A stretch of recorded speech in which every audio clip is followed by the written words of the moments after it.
छन छने बदले छन छने बदले तोहरो मिजाज रजऊ धोखेबाज रजऊ उड़नबाज रजऊ छन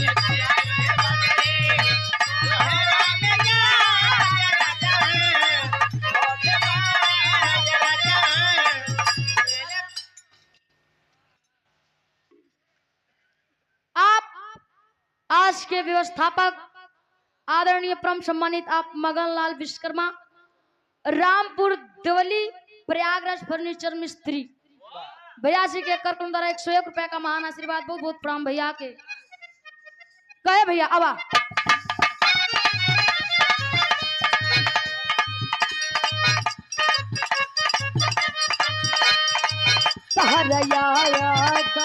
से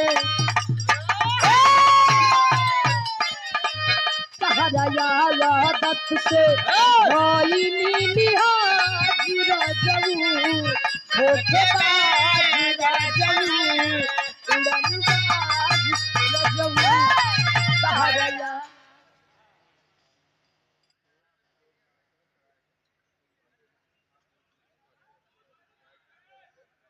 हेलो आप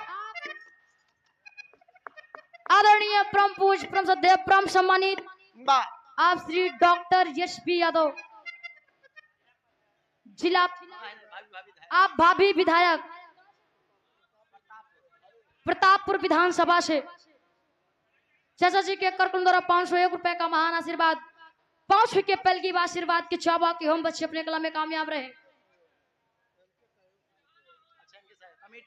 भैया जी कमेटी की सहयोग की तरफ से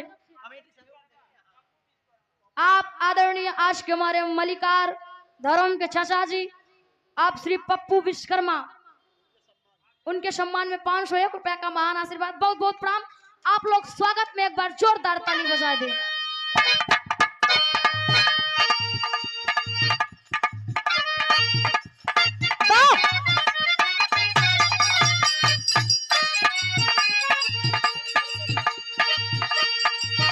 बाड़ी झरले बाड़ू काजर मरले बाड़ू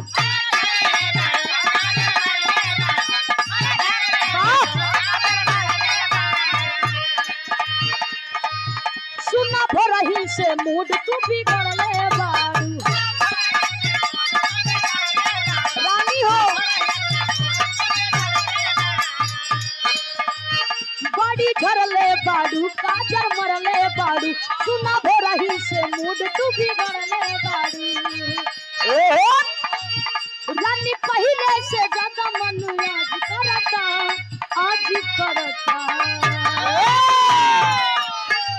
रानी पहले से ज्यादा मन आज करता सब मेरा लोग राउर दिल हमर दिलवा पर राज करता राउर दिल हमर दिलवा पर राज करता राजा पायल उतार दाया बात करता राजा पायल